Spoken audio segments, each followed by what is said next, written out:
Welcome back to Harshu's vlogs. ഞാനിന്ന് വന്നിട്ടുള്ള ഒരു ലോങ് വീഡിയോ ആയിട്ടാണ് കേട്ടോ. അപ്പം നമ്മളൊരു യാത്ര പോവാണ്. അപ്പം നമ്മളെന്ന് പറഞ്ഞാൽ ഞാനും ഉണ്ട്, ഇതുകൂട്ടനുണ്ട്, ഏട്ടനും ഉണ്ട് കേട്ടോ. രാവിലെ തന്നെ കുളിച്ച് ഫ്രഷായി നേരെ വീട്ടിൽ നിന്ന് ഇറങ്ങിയിട്ടുണ്ട്.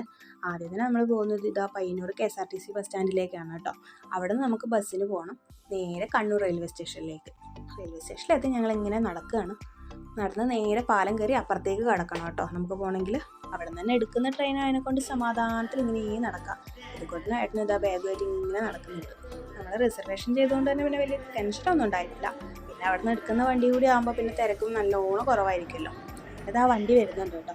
വണ്ടി വന്നത് നമ്മൾ 3 പേര് വേഗം കയറി നമ്മുടെ സീറ്റിൽ എങ്ങനെ സ്ഥലം പിടിച്ചു. ഇപ്പം ആരുമില്ല കേട്ടോ, ഓടിച്ചാടി നടക്കാവുന്ന അത്രയും സ്ഥലമുണ്ട്. ട്രെയിൻ അങ്ങ് എത്തുമ്പോഴത്തേക്ക് നമ്മളിതാ പുതുക്കാട് റെയിൽവേ സ്റ്റേഷനിൽ എത്തിയിട്ടുണ്ട്. പുതുക്കാട് എത്തി നമ്മൾ നേരെ പുറത്തേക്ക് പോകും. പുറത്ത് നമ്മളെ കൂട്ടാൻ വേണ്ടി സുമേഷ് ഏട്ടൻ വന്നിട്ടുണ്ടായിരുന്നു കേട്ടോ. പിന്നെ സുമേഷ് ഏട്ടൻ്റെ കൂടെ നമ്മൾ വേഗം കയറി നേരെ സുമേഷ് ഏട്ടൻ്റെ വീട്ടിലേക്ക് എത്തി. വൈകുന്നേരം ആകുമ്പോഴത്തേക്ക് നമ്മൾ അവിടെ നിന്ന് നേരെ ഗുരുവായൂരേക്ക് ഇറങ്ങി. പോകുന്ന വഴി കുറേ അമ്പലങ്ങളൊക്കെ ഉണ്ടല്ലോ. അങ്ങനെ നമ്മൾ ആദ്യം കയറിയത് തൃശ്ശൂർ തന്നെ ഉത്രാളിക്കാവ് പൂരം നടക്കുന്ന അമ്പലത്തിലാണ് കേട്ടോ. അവിടെ തുറന്നിട്ടൊന്നും ഉണ്ടായിട്ടില്ല. കുറച്ച് നേരത്തെ സമയമായത് കാരണം നമ്മളിങ്ങനെ പുറത്തു കൂടെയൊക്കെ ചുറ്റി കണ്ട് നേരെ കയറി. പിന്നെ നമ്മൾ പോകുന്നത് പെരിങ്ങോട്ടുകര ശ്രീ വിഷ്ണുമായ ക്ഷേത്രത്തിലേക്കാണ് കേട്ടോ. ഈ അമ്പലത്തെപ്പറ്റി ഞാൻ കുറേ കേട്ടിട്ടുണ്ട്, ഫോട്ടോസും വീഡിയോസും ഒക്കെ കണ്ടിട്ടുണ്ട്. പക്ഷെ ആദ്യമായിട്ടാണ് പോകുന്നത് കേട്ടോ. അപ്പോൾ അതിൻ്റെ തന്നെ ഒരു എക്സൈറ്റ്മെൻറ്റ് കൂടി ഉണ്ട് മനസ്സിൽ. അവിടെ എത്തുമ്പോൾ തന്നെ എന്താ പറയുക, ആ പുറത്തെ കാഴ്ചകൾ കാണുമ്പോൾ തന്നെ നമുക്ക് ഒരുപാട് പ്രത്യേകതകൾ തോന്നിയിട്ടുള്ള ഒരു അമ്പലം കേട്ടോ. അതിൻ്റെ ഉള്ളിൽ കയറി കഴിഞ്ഞാലുള്ള അവസ്ഥ പറയണ്ടല്ലോ. അതിൻ്റെ ഉള്ളിൽ കയറി അങ്ങ് എത്തുമ്പോഴത്തേക്കും നല്ലൊരു പോസിറ്റീവ് വൈബാണ് എനിക്ക് തോന്നിയത് കേട്ടോ. ഞാൻ കുറേ സമയം നിന്ന് തൊഴുതു.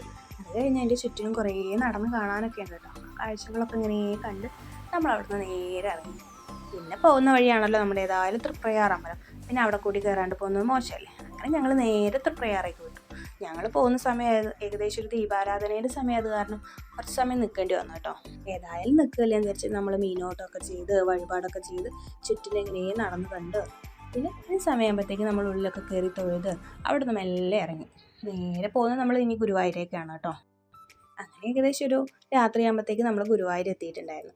കയറി നമ്മൾ നന്നായിട്ട് തൊഴുതു. തിരക്കുണ്ടെങ്കിൽ നമ്മൾ തൊഴുതു കേട്ടോ. നന്നായിട്ട് ഗുരുവായൂരപ്പനെയൊക്കെ കണ്ട് എന്താ പറയുക, എൻ്റെ മനസ്സിന് വല്ലാത്തൊരു സന്തോഷം തോന്നിയൊരു ദിവസമായിരുന്നു അന്ന് കേട്ടോ. കാരണം ഒരുപാട് വർഷം കഴിഞ്ഞിട്ടല്ലേ ഗുരുവായൂരപ്പനെ കാണുന്നത്. ആ ഒരു സന്തോഷം നല്ലോണം ഉണ്ടായിരുന്നു.